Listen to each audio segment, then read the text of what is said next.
May. What do you want to do tonight?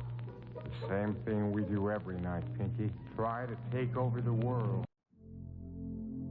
These pages have been written with purpose and hope that their suggestions may furnish you a key to open up the way to the attainment of your desires, and to explain that fear should be entirely banished from your effort to obtain possession of the things you desire. This presupposes, of course, that your desire for possession is based upon your aspiration for greater liberty. For example, you feel that the possession of more money, lands, or friends will make you happier, and your desire for possession of these things arises from a conviction that their possession will bring you liberty and happiness. In your effort to possess, you will discover that the thing you most and ultimately need is to be, always, not spasmodically, your best self.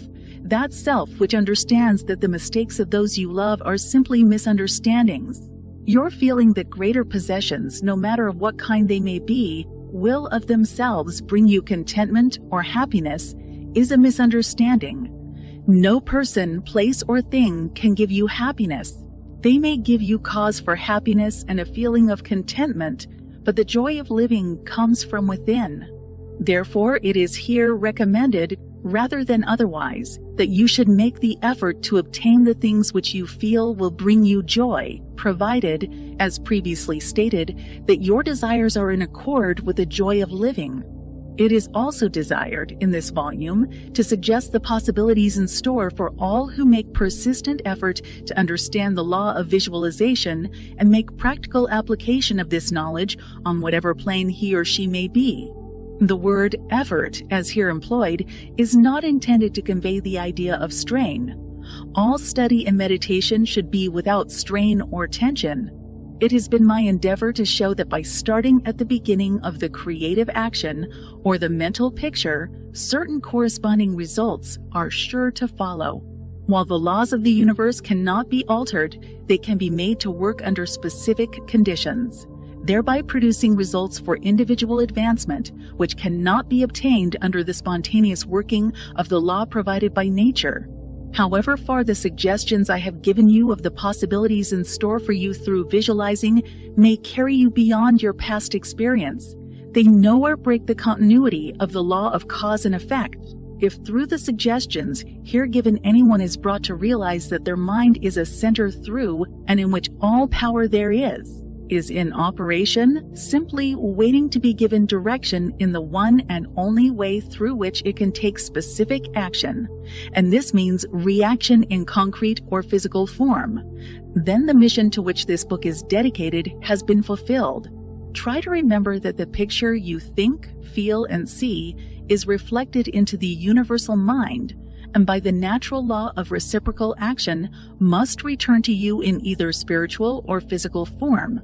Knowledge of this law of reciprocal action between the individual and the universal mind opens to you free access to all you may wish to possess or to be.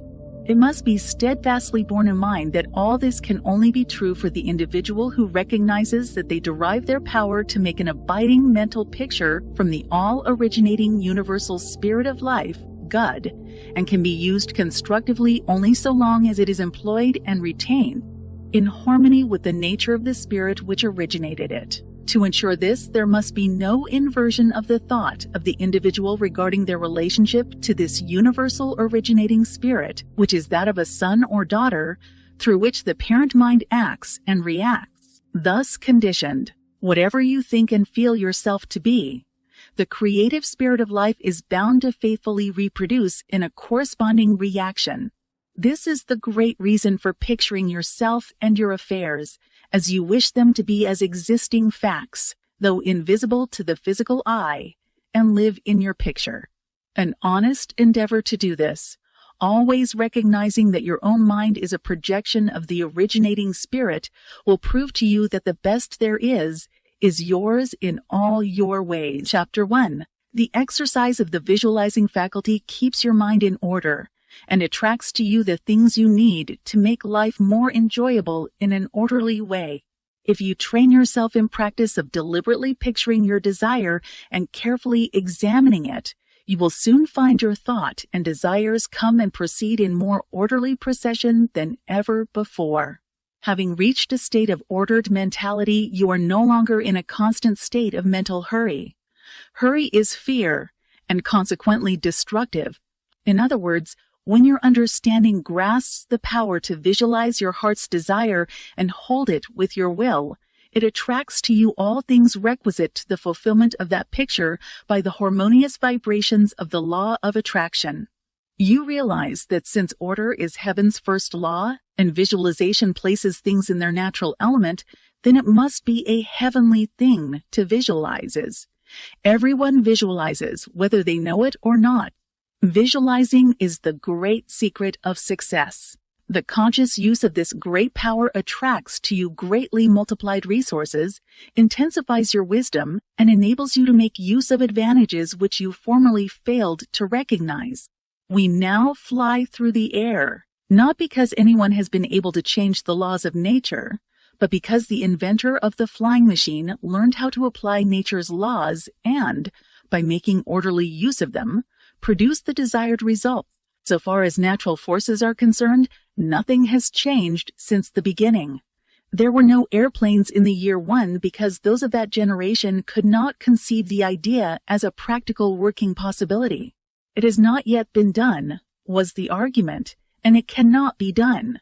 Yet the laws and materials for practical flying machines existed then as now. Trower tells us that the great lesson he learned from the airplane and wireless telegraphy is the triumph of principle over precedent and the working of an idea to its logical conclusion in spite of accumulated testimony of all past experience. With such an example before you, can you not realize that still greater secrets may be disclosed? Also, that you hold the key within yourself, with which to unlock the secret chamber that contains your heart's desire. All that is necessary in order that you may use this key and make your life exactly what you wish it to be is a careful inquiry into the unseen causes which stand back of every external and visible condition. Then bring these unseen causes into harmony with your conception, and you will find that you can make practical working realities of possibilities which at present seem but fantastic dreams. We all know that the balloon was the forefather of the airplane. In 1766, Henry Cavendish, an English nobleman, proved that hydrogen gas was 7 times lighter than atmospheric air. From that discovery, the balloon came into existence, and from the ordinary balloon, the dirigible, a cigar-shaped airship, was evolved.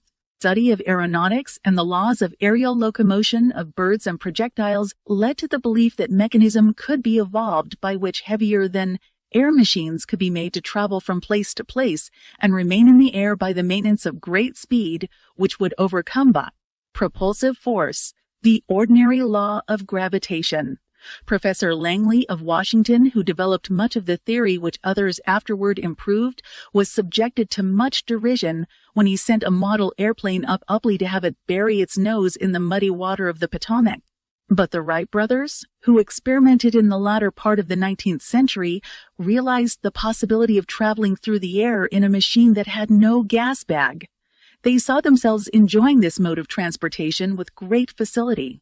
It is said that one of the brothers would tell the other, when their varied experiments did not turn out as they expected, "It's all right, brother. I can see myself riding in that machine, and it travels easily and steadily."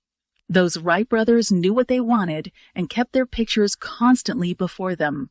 3. In visualizing or making a mental picture, you are not endeavoring to change the laws of nature. You are fulfilling them. Your object in visualizing is to bring things into regular order, both mentally and physically. When you realize that this method of employing the creative power brings your desires, one after another, into practical material accomplishment, your confidence in the mysterious but unfailing law of attraction, which has its central power station in the very heart of your word picture, becomes supreme. Nothing can shake it. You never feel that it is necessary to take anything from anybody else. You have learned that asking and seeking have receiving and finding as their correlatives. You know that all you have to do is to start the plastic substance of the universe flowing into the thought. Molds your picture. desire provides. How to attract to yourself the things you desire, Chapter 2. The power within you which enables you to form a thought picture is the starting point of all there is.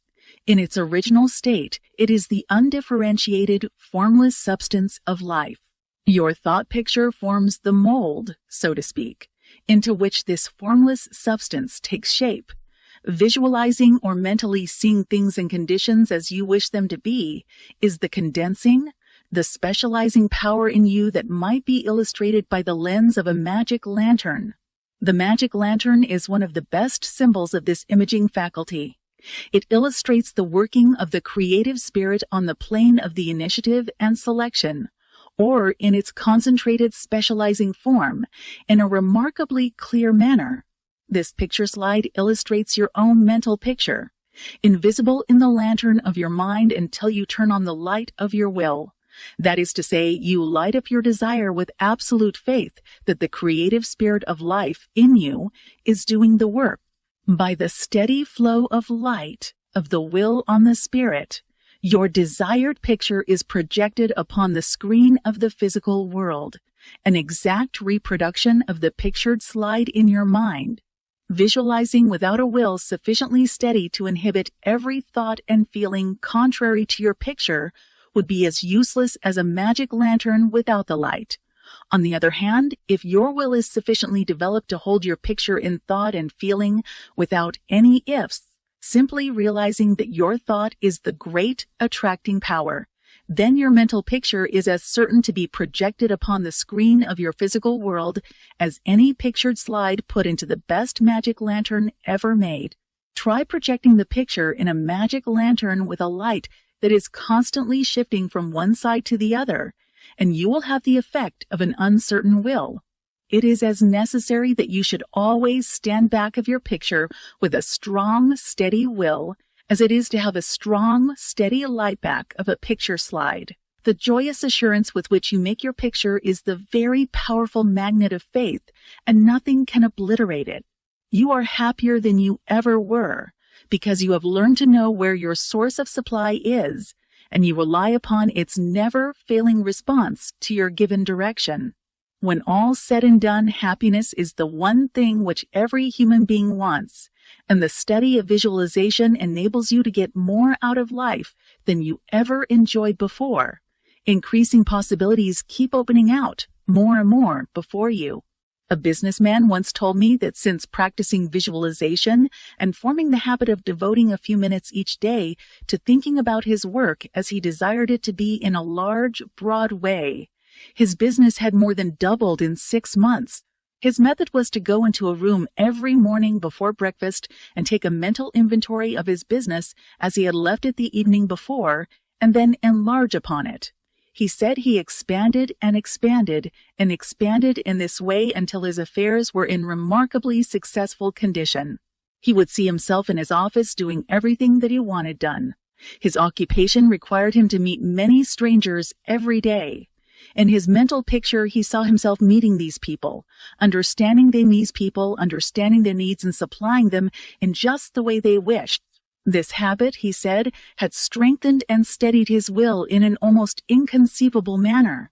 Furthermore, by thus mentally seeing things as he wished them to be, he had acquired the confident feeling that a certain creative power was exercising itself for him and through him, for the purpose of improving his little world.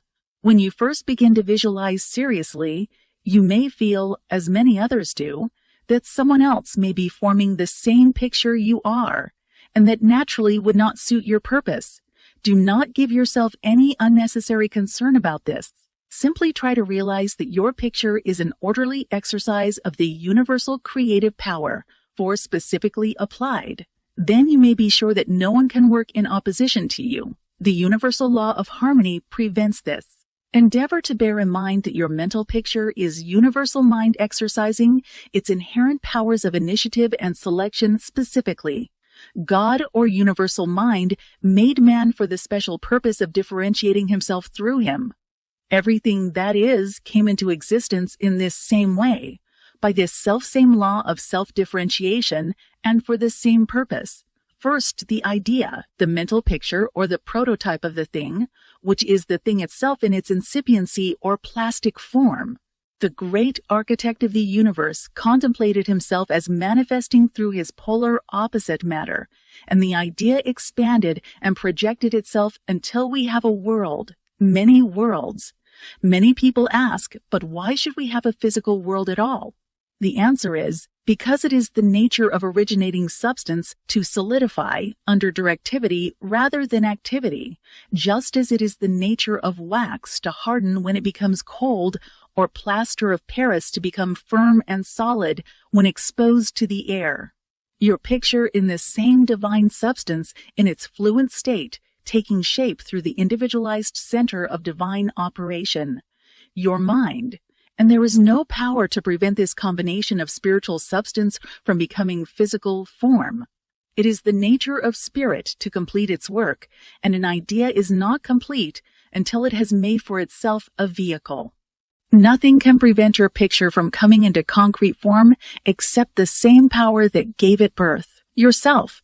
Suppose you wish to have a more orderly room.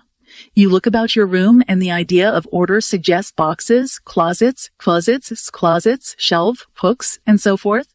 The box, the closet, the hooks, all are concrete ideas of order, vehicles through which order and harmony suggest themselves. Chapter 3, Relation between Mental and Physical Form. Some persons feel that it is not quite proper to visualize for things. It's too material, they say. But material form is necessary for the self-recognition of spirit from the individual's standpoint. And this is the means through which the creative process is carried forward. Therefore, far from matter being an illusion and something that ought not to be, as some metaphysical teachers have taught, matter is the necessary channel for the self-differentiation of spirit. However, it is not my desire to lead you into lengthy and tiresome scientific reasoning in order to remove the mystery of visualization and to put it upon a logical foundation. Naturally, each individual will do this in his own way. My only wish is to point out to you the smoothest way I know, which is the road on which Troward guides me. I feel sure you will conclude, as I have, that the only mystery in connection with visualizing is the mystery of life taking form, governed by unchangeable and easily understood laws. We all possess more power and greater possibilities than we realize, and visualizing is one of the greatest of these powers. It brings other possibilities to our observation. When we pause to think for a moment, we realize that for a cosmos to exist at all, it must be the outcome of a cosmic mind which binds all individual minds to a certain generic unities of action, thereby producing all things as realities and nothing as illusions. If you will take this thought of Troward's and meditate upon it without prejudice, you will surely realize that concrete material form is an absolute necessity of the creative process. Also that matter is not an illusion, but a necessary channel through which life differentiates itself. If you consider matter in its right order, as the polar opposite to spirit, you will not find any antagonism between them. On the contrary, together they constitute one harmonious whole. And when you realize this, you feel, in your practice of visualizing, that you are working from cause to effect, from beginning to finish. In reality, your mental picture is the specialized working of the originating spirit. One could talk for hours on purely scientific lines, showing, as Troward says, that raw material for the formation of the solar systems is universally distributed throughout all space. Yet investigation shows that while the heavens are studded with millions of suns, there are spaces that show no signs of cosmic activity. This being true, there must be something which started cosmic activity in certain places while passing over others in which the raw material was equally available. At first thought, one might attribute the development of cosmic energy to the etheric particles themselves. Upon investigation, however, we find this to be mathematically impossible in a medium which is equally distributed throughout space, for all its particles are in equilibrium. Therefore, no one particle possesses in itself a greater power of originating motion than the other. 5. Thus we find that the initial movement, though working in and through the particles of primary substance, is not the particles themselves. It is this something we mean when we speak of spirit. The same power that brought universal substance into existence will bring your individual thought or mental picture into a physical form. There is no difference of kind in the power. The only difference is a difference of scale. The power and the substance themselves are the same. Only in working out your mental picture it has transferred its creative energy from the universal to the scale of the particular and is working in the same unfailing manner from its specific center, your mind.